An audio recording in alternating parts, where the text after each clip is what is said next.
ஆற்று வெள்ளத்தில் அடித்து செல்லப்பட்ட காரில் பயணித்த 4 பேரை தேடும் பணி தீவிரமடைந்துள்ளது. குஜராத் மாநிலத்தில் கடந்த சில நாட்களாக கனமழை பெய்து வருகிறது. இந்நிலையில் பாப்நகர் மாவட்டம் கரியணி கிராமத்தில் ஆற்றோரம் உள்ள சாலையில் சென்று கொண்டிருந்த கார் ஆற்றில் வெள்ளப்பெருக்கு ஏற்பட்டு அடித்து செல்லப்பட்டது. அந்த காரில் சென்ற 9 பேரும் சிக்கிக் கொண்டனர். தகவல் அறிந்து விரைந்து வந்த மீட்புக் குழுவினர் கிராமத்தினர் உதவியோடு ஆற்று வெள்ளத்தில் அடித்து செல்லப்பட்ட 2 பேரை உயிருடன் மீட்டனர். ஆனாலும் இந்த சம்பவத்தில் 3 பேர் பரிதாபமாக உயிரிழந்தனர். எஞ்சிய 4 பேரின் நிலை என்ன என்று தெரியாத நிலையில் மீட்புப் பணிகள் தொடர்ந்து நடைபெற்று வருகிறது.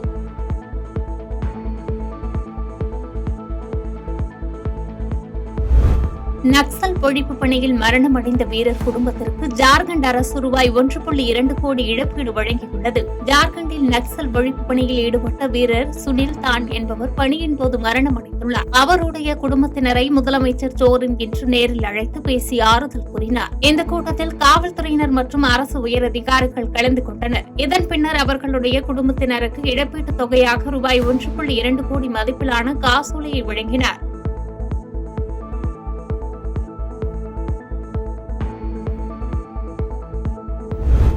ஆந்திராவில் பாதுகாப்பு படையினர் நடத்திய துப்பாக்கிச் சூட்டில் நக்சல் அமைப்பின் தலைவன் சலபதியின் மனைவி அருணா உட்பட நக்சலைட்டுகள் 3 பேர் சுட்டுக் கொல்லப்பட்டனர். ஆந்திர மாநிலம் அல்லூரி சீதாராம ராஜு மாவட்டத்தில் நக்சலைட்டுகள் பதுங்கியிருப்பதாக உளவுத்துறைக்கு தகவல் கிடைத்தது. அப்பகுதியில் பாதுகாப்பு படையினர் தீவிர தேடுதல் வேட்டையில் ஈடுபட்டனர். அப்போது பதுங்கியிருந்த நக்சலைட்டுகள் பாதுகாப்பு படையினர் மீது துப்பாக்கிச் சூடு நடத்தினர். இதையடுத்து பதிலுக்கு பாதுகாப்பு படையினர் நடத்திய துப்பாக்கிச் சூட்டில் நக்சல் அமைப்பின் தலைவன் சலபதியின் மனைவி அருணா உட்பட நக்சலைட்டுகள் 3 பேர் சுட்டுக் கொல்லப்பட்டனர். அவர்களிடமிருந்து வெடிமருந்துகள் மற்றும் 3 AK-47 துப்பாக்கிகளை பாதுகாப்பு படையினர் மீட்டனர். மேலும் அப்பகுதியில் நக்சலைட்டுகள் பதுங்கி இருக்கிறார்களா என்ற நோக்கத்தில் தீவிர தேடுதல் வேட்டை தொடர்ந்து நடைபெற்று வருகிறது.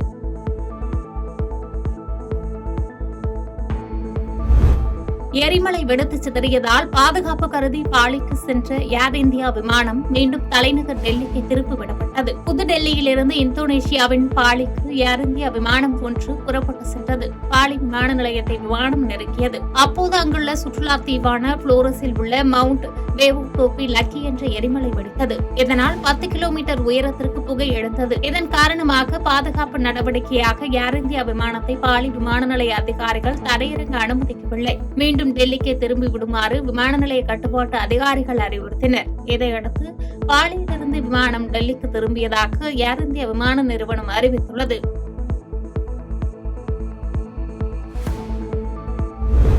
கடல் சீற்றம் காரணமாக கிராமத்திற்குள் இருந்த 100க்கும் மேற்பட்ட வீடுகளில் கடல் நீர் புகுந்ததால் பொதுமக்கள் கடும் சிரமத்திற்கு உள்ளான சம்பவம் கேரளாவில் பரபரப்பை ஏற்படுத்தியுள்ளது. தென்மேற்கு பருவமழை தீவிரமடைந்திருக்கும் நிலையில் கேரளாவில் பல்வேறு இடங்களில் கனமழை பெய்து வருகிறது. இந்நிலையில் எர்ணாகுளம் மாவட்டம் செல்லாலம் பகுதியில் கனமழை காரணமாக கடல் சீற்றம் ஏற்பட்டு 500க்கும் மேற்பட்ட வீடுகளில் கடல் நீர் குடியிருப்பு பகுதியில் புகுந்தது. குறிப்பாக கண்ணமாடி பகுதியில் 50க்கும் மேற்பட்ட வீடுகளில் மார்பளவுக்கு தண்ணீர் புகுந்தது. இதனால் அப்பகுதி மக்கள் தண்ணீரில் தத்தளித்தனர். கடல் சீற்றத்தாலும் கடல் அரிப்பாலும் பெரிதும் பாதிக்கப்படும் இந்த பகுதியில் தடுப்பு சுவர் கட்ட வேண்டும் என்று பொதுமக்கள் பல ஆண்டுகளாக கோரிக்கை வைத்து வரும் நிலையில் இந்த சம்பவத்தின் வீடியோ காட்சிகள் வைரலாக பரவி வருகிறது.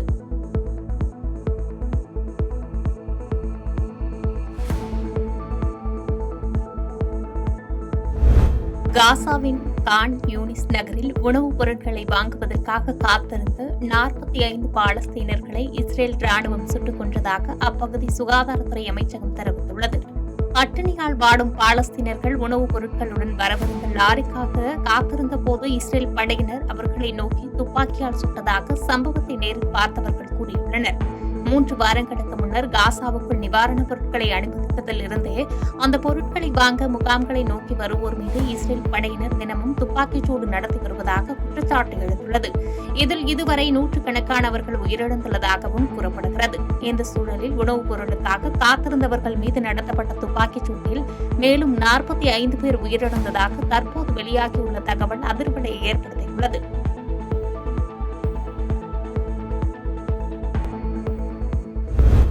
விமான விபத்தில் உயிர் தப்பிய விஸ்வாஸ்குமார் தனது சகோதரர் உடலுக்கு கண்ணீர் மல்க அஞ்சலி செலுத்தியது பெரும் சோகத்தை ஏற்படுத்தியது. குஜராத் மாநிலம் அகமதாபாத்திலிருந்து கடந்த 12ஆம் தேதி லண்டனுக்கு புறப்பட்ட ஏர் இந்தியா விமானம் புறப்பட்ட சில நிமிடங்களிலேயே கீழே விழுந்து தீப்பற்றி எரிந்து உருக்குலைந்தது.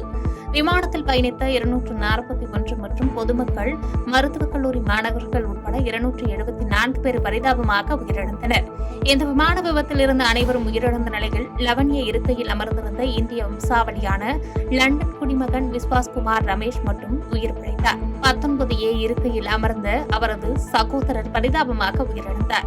இந்நிலையில் விஸ்வாஸ்குமாரின் சகோதரர் அஜய்குமார் ரமேஷின் இறுதிச் சடங்கு குஜராத் மாநிலம் டாயூவில் நடைபெற்றது. இறுதிச் சடங்கில் கண்ணீர் மல்க கதறி எழுத விஸ்வாஸ்குமாருக்கு உறவினர்கள் ஆறுதல் கூறினர். பின்னர் அவர் இறுதி ஊர்வலத்தில் கலந்து கொண்டார்.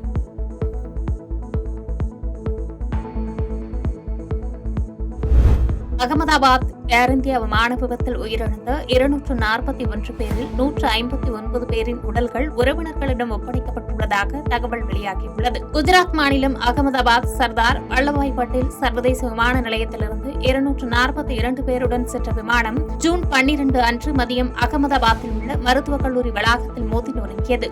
லண்டன் செல்லும் விமானத்தில் 241 பேர் இருந்தாலும் விஸ்வாஸ்குமார் என்ற பயணி அதிர்ஷ்டவசமாக உயிர் தப்பினார்.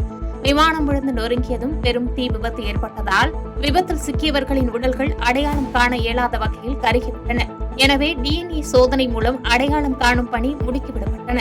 விபத்து நடந்து 6 நாட்கள் கழித்து இதுவரை 184 பேர் சடலங்கள் DNA சோதனை மூலம் அடையாளம் காணப்பட்டுள்ளதாக குஜராத் சுகாதாரத்துறை தெரிவித்துள்ளது. மேலும் 159 பேரின் உடல்கள் உறவினர்களிடம் ஒப்படைக்கப்பட்டுள்ளதாகவும் மீதமுள்ள உடல்களின் மரபணு சோதனைகள் தொடர்ந்து மேற்கொள்ளப்பட்டு வருவதாக தகவல் வெளியாகியுள்ளது.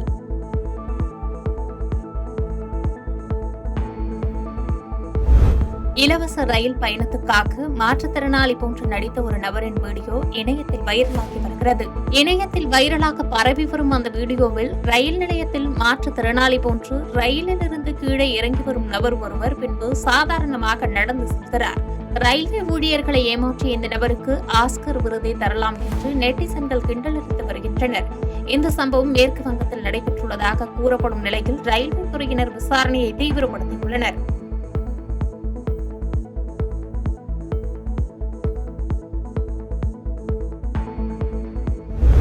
குஜராத் விமான விபத்தில் உயிரிழந்த 274 பேரில் 162 உடல்கள் மரபணு சோதனை வாயிலாக அடையாளம் காணப்பட்டு அதில் 120 பேரின் உடல்கள் உறவினர்களிடம் ஒப்படைக்கப்பட்டுள்ளது. குஜராத்தின் அகமதாபாத்திலிருந்து பிரிட்டன் தலைநகர் லண்டனுக்கு கடந்த 12ஆம் தேதி புறப்பட்ட ஏர் இந்தியா விமானம் புறப்பட்ட சில நிமிடங்களில் விழுந்து நொறுங்கியது. இந்த விபத்தில் ரமேஷ் விஸ்வாஸ்குமார் என்ற பயணி மட்டும் உயிர் பிழைத்தார். 241 பேர் உயிரிழந்தனர்.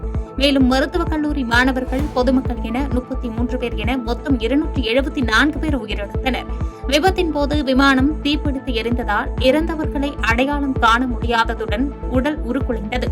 இதனால் அவர்களை அடையாளம் காண DNA எனப்படும் மரபணு சோதனை நடத்தப்பட்டது. மரபணு சோதனையில் 162 பேரின் உடல்கள் அடையாளம் காணப்பட்டன. இதில் 120 பேரின் உடல்கள் குஜராத், மகாராஷ்டிரா, பீகார், ராஜஸ்தான் மற்றும் டையூ பகுதிகளைச் சேர்ந்த உறவினர்களிடம் ஒப்படைக்கப்பட்டன. இதில் 5 பேர் விமானத்தில் பயணம் செய்யாதவர்கள் என்று மருத்துவமனை நிர்வாகம் தெரிவித்துள்ளது.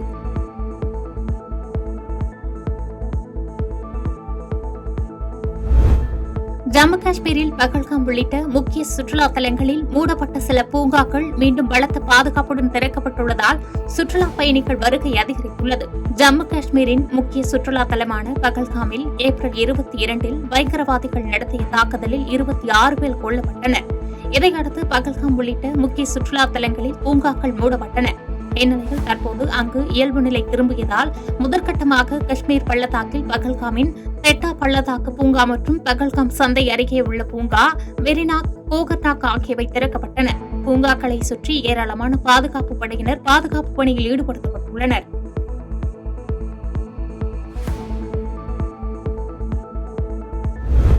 இந்தியா ஒருபோதும் மத்தியஸ்தை விரும்பாது என்று டிரம்பிடம் பிரதமர் மோடி திட்டவட்டமாக தெரிவித்துள்ளதாக விக்ரம் மிஸ்ரி தகவல் தெரிவித்துள்ளார்.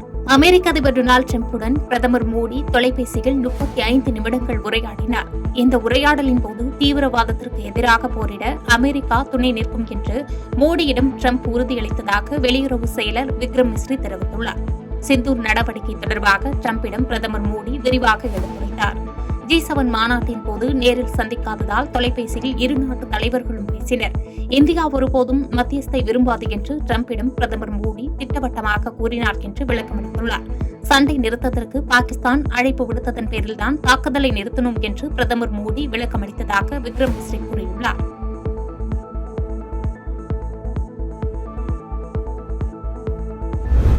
ஈரான் நிபந்தனையற்று சரணடைய வேண்டும் என்று டிரம்ப் வலியுறுத்தியிருந்த நிலையில் டிரம்ப் மிரட்டலுக்கு அடிபணிய மாட்டோம் என்று ஈரான் தலைவர் எச்சரிக்கை விடுத்துள்ளார். ஈரான் அணு ஆயுதத்தை உருவாக்குவதில் 90% எட்டிவிட்டதாகவும் இது தங்களுக்கு அச்சுறுத்தலாக இருப்பதாகவும் கூறி இஸ்ரேல் ஈரான் மீது கடந்த 13ஆம் தேதி கடும் தாக்குதல் நடத்தியது. இதற்கு பதிலடியாக ஈரானும் தீவிர தாக்குதல் நடத்தி வருகிறது. இதற்கிடையே அணுசக்தி ஒப்பந்தத்தை ஈரான் ஏற்க வேண்டும் என்று வலியுறுத்தி வரும் அமெரிக்கா அதிபர் டிரம்ப் ஈரானுக்கு கடும் எச்சரிக்கை விடுத்தார். மேலும் ஈரான் நிபந்தனையற்று சரணடைய வேண்டும் என்று வலியுறுத்தியிருந்தார்.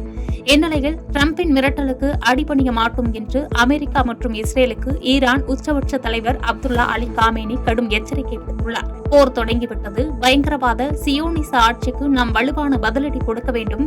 சியோனிஸ்டுகளுக்கு நாங்கள் கருணை காட்ட மாட்டோம் என்று எச்சரிக்கை விடுத்துள்ளார்.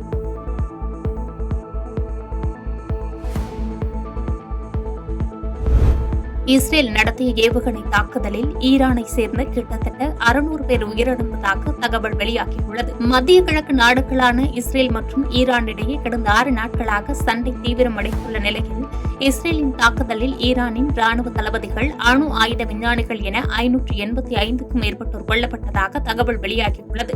மேலும் 1326 பேர் காயமடைந்ததாகவும் தெரிவித்துள்ளது. மேலும் 1326 பேர் காயமடைந்துள்ளதாகவும் தகவல் கூறப்பட்டுள்ளது.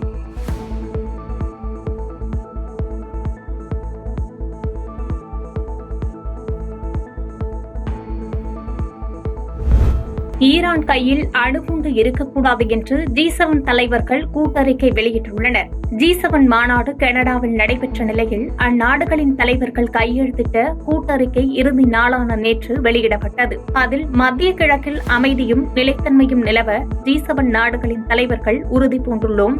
இஸ்ரேல் தன்னை தற்காத்துக் கொள்ள உரிமை உண்டு என்பதை நாங்கள் உறுதிப்படுத்துகிறோம். எனவே ஈரான் கையில் அணுகுண்டு போகக்கூடாது என்பதில் உறுதியாக உள்ளோம் என்று தெரிவிக்கப்பட்டுள்ளது. இஸ்ரேல் ஈரான் போர் பதற்றத்தை தணிக்க வேண்டும். ஈரான் பிரச்சினைக்கு தீர்வு காணப்பட்டால் காசா உட்பட மத்திய கிழக்கில் பதற்றம் தணியும் என்று அதில் கூறப்பட்டுள்ளது.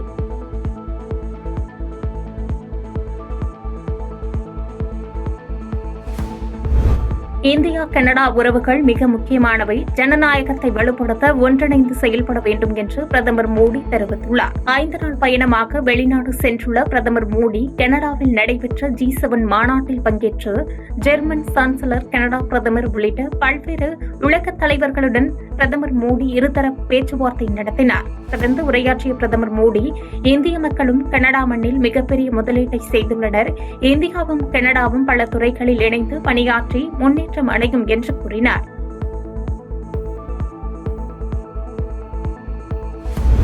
ஈரான் நிபந்தனையற்று சரணடைய வேண்டும் என்று அமெரிக்க அதிபர் டிரம்ப் எச்சரிக்கை விடுத்துள்ளார். ஈரானின் உச்ச தலைவர் அப்துல்லா அலி காமேனியை அமெரிக்காவால் வீழ்த்த முடியும் என்று அச்சுறுத்தும் வகையில் அமெரிக்க அதிபர் டொனால்டு டிரம்ப் தனது ட்ரூத் சோஷியல் சமூக வலைதளத்தில் பதிவு ஒன்றை வெளியிட்டுள்ளார். அதில் அமெரிக்க குடிமக்கள் மற்றும் படைகளுக்கு எதிராக பதிலடி வருவதை தவிர்க்கவே இந்த முடிவை எடுத்ததாக கூறிய டிரம்ப், ஈரான் நிபந்தனையற்று சரணடைய வேண்டும் என்று அழைப்பு விடுத்தார். காமேனி எளிதான இலக்கு, ஆனால் அவரை இப்போதைக்கு வீழ்த்தப் போவதில்லை என்றும் தெரிவித்துள்ளார். மேலும் பேச்சுவார்த்தைக்கான வாய்ப்பு இன்னும் இருப்பதாகவும் அவர் கூறியுள்ளார்.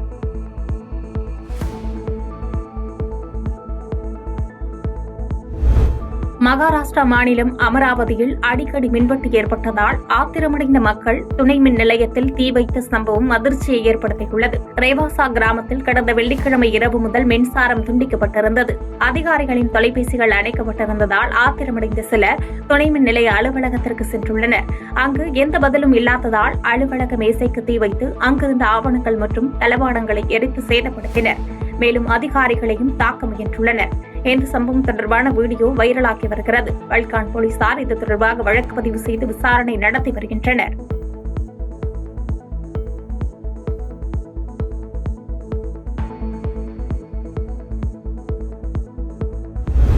பலத்த மழை காரணமாக ஒரு சில இடங்களில் நிலச்சரிவு, வெள்ளப்பெருக்கு ஏற்பட்டது. அந்த பகுதிகளில் பேரிடர் மீட்புக் குழுவினர் முகாமிட்டு பொதுமக்களை மீட்டு வருகின்றனர். மழை காரணமாக பல மாவட்டங்களில் பொதுமக்களின் இயல்பு வாழ்க்கை பாதிக்கப்பட்டுள்ளது. இந்நிலையில் காசர்கோடு மாவட்டத்தில் கொட்டி தீர்த்த கனமழையால் மார்க்சிஸ்ட் கம்யூனிஸ்ட் கட்சியின் கிளை அலுவலகம் இடிந்து விழுந்தது. இது தொடர்பான வீடியோ இணையத்தில் வெளியாகி வரும் நிலையில் மழை காரணமாக அங்கு யாரும் இல்லாததால் உயிர் சேதம் தவிர்க்கப்பட்டுள்ளது.